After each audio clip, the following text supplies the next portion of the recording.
reverendo Hernandes Dias Lopes, né, disse que profecia é igual pregar. Está certo isso? Não. Quando a gente vê quando Deus vai revelar que ia estabelecer profetas, se a gente pegar, por exemplo, os ensinos de Moisés. Moisés era um profeta. Moisés, ele não simplesmente falava, fazia pregações. Moisés, ele transmitia as palavras de Moisés como profeta, eram exatamente as palavras que ele recebeu de Deus. O que era um profeta? O que era o dom de profecia? O que era profetizar? Profeta é alguém que Deus se revelava e Deus colocava as suas palavras na boca desse homem. E esse homem, ele ia falar para o povo exatamente as palavras que ele ouviu da boca de Deus. Isso era um profeta. Eram palavras infalíveis. Então, por isso que Moisés disse que quando se levantassem outros profetas, eles precisariam ser provados. Então, o profeta falou alguma coisa, vocês têm que provar. Aquilo que o profeta disse está em conformidade com o que já veio antes e se cumpriu,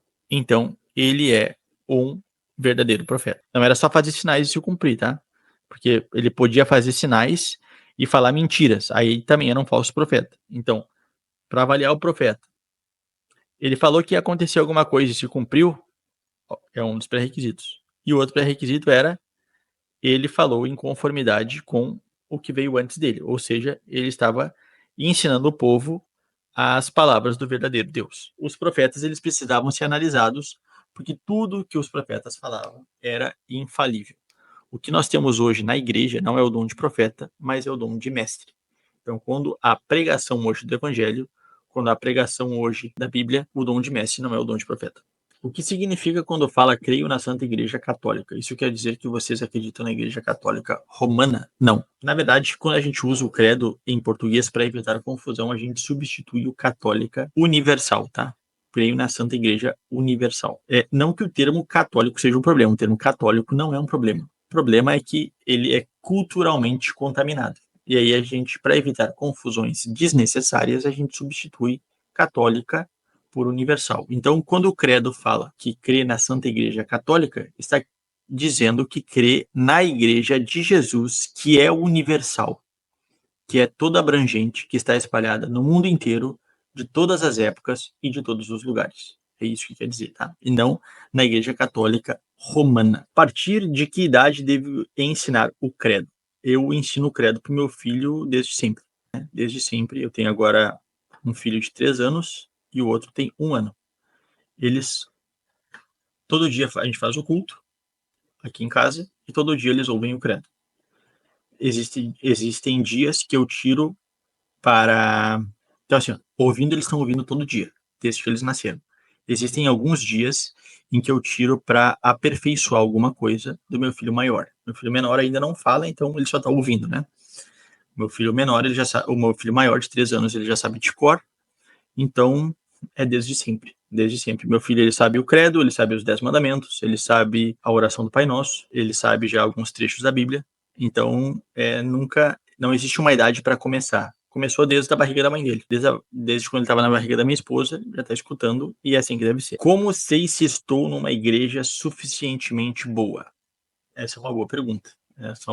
Eu diria assim, hoje, só para você entender um pouco da minha trajetória, tá? Eu já fui de uma igreja independente pentecostal, não vou estar citando os nomes aqui, né? Eles não tinham nenhum documento público, assim, maior do que criam. Eles professavam alguma coisa como o credo apostólico, ao menos isso, né? Tem igrejas que nem isso fazem, mas com algumas modificações que eles fizeram particulares. Aí eu já não curto a ideia, tá? Então, assim, ó, se não professa os grandes credos da igreja, né? Credo niceno, o credo atanasiano, o credo apostólico, calcedônia, aí eu já tenho, assim, ó, aí já é para mim sinal vermelho, eu não iria lá, entendeu?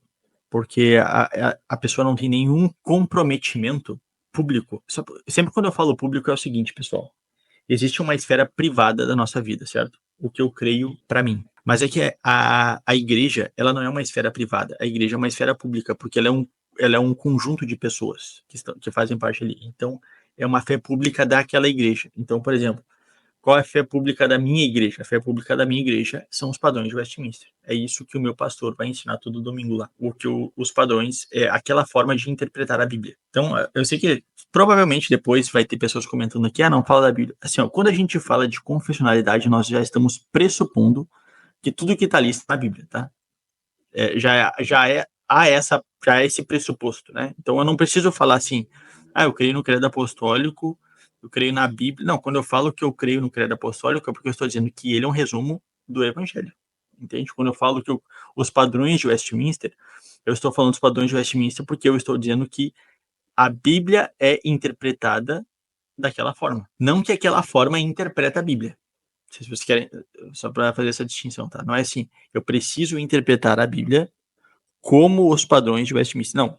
Se entende que, ao interpretar corretamente a Bíblia, como eu falei lá, vendo os contextos, vendo o original, etc, etc, ao interpretar corretamente a Bíblia, se chega naquelas conclusões, tá bom? Essa é a ideia. Então, assim, respondendo a pergunta novamente, como eu sei se estou numa igreja suficientemente boa? Se não adere aos credos e, na meu entendimento, hoje, eu vou ter que dizer da minha fé pessoal, é uma igreja reformada, entendeu? Então, que confessa os padrões reformados de fé, porque eu creio que essa é a verdadeira interpretação do Evangelho, a interpretação do Antigo Testamento. Então, se a igreja não foi fundada por um cara aleatório, o fulano de tal, há 30 anos atrás, brigou com não sei quem e fundou a igreja.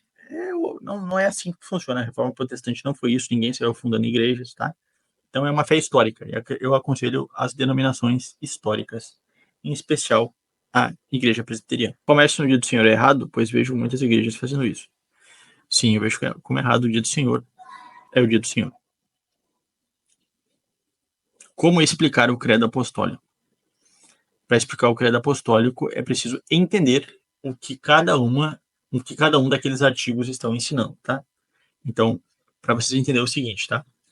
Tudo que é um resumo é porque existe uma profundidade muito maior atrás disso. Então, por exemplo, toda a lei moral de Deus, toda a lei moral, ela é resumida em 10 mandamentos. Mas os 10 mandamentos não são o todo da lei moral. Não sei se vocês estão me entendendo. Por exemplo, não existe nenhum mandamento dos 10 mandamentos falando assim, vocês não podem cobiçar a mulher do teu próximo em pensamento, certo? Mas o que é isso? O não cobiçar a mulher do próximo em pensamento é uma aplicação prática do não adulterarás. Porque o não adulterarás, ele está protegendo o casamento e também do não cobiçarás, né? Então, ali são 2 mandamentos sendo quebrados. E então, no credo também. No credo, cada um daqueles artigos ali, existe um ensinamento muito grande por trás deles, que eles estão resumidos. Por exemplo, o apóstolo Paulo vai dizer que tudo se resume em amar. Por quê? Por que tudo se resume em amor? Porque amando a Deus e amando o nosso próximo, nós estamos cumprindo todos os nossos deveres. Mas aí a gente vai sempre expandindo. O que é amar a Deus e o nosso próximo? Bom, a gente pode expandir. Amar a Deus é não ter outros deuses diante dele, não adorar a Deus de forma errada.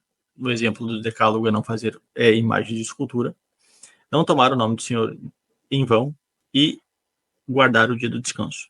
Né? Dessas 4 formas nós amamos a Deus. Como nós amamos o nosso próximo? Honrando pai e mãe, não matando, não adulterando, não roubando, dando falso testemunho e não cobiçando. Mas como a gente pode expandir mais? Aí, como a gente pode cobiçar? Então, percebam que sempre a gente vai expandindo. Os resumos, eles são resumos.